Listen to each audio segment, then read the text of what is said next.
Hi everyone, welcome back to another episode of Tech TV. In today's video, I'm going to show you how to log into your Chase credit card account. Watch the video till the end to learn how, and don't forget to subscribe to our channel by hitting that subscribe button. Press the notification bell icon so that you'll never miss another upcoming upload from us. Open up a web browser of your choice. In the URL box at the top, type in www.chase.com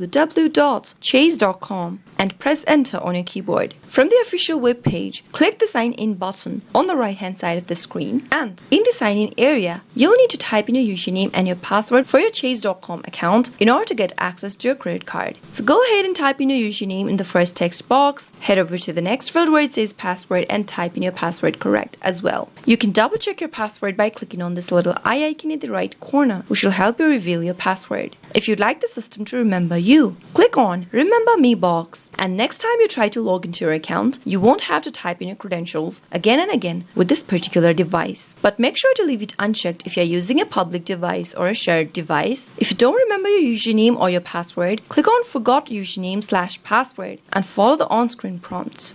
If you're not enrolled or signed up for Chase.com yet, click on Not Enrolled, Sign Up Now link and follow the registration process. After entering all of the credentials, click the Sign In button and you'll be able to get access to your Chase.com account. Once you're logged in, you'll be able to access your credit card quick and easy. That is how it can be done. I hope you found the video to be helpful. If you did, go ahead and give us a thumbs up. I'll be back soon with more videos like this. Thank you for watching.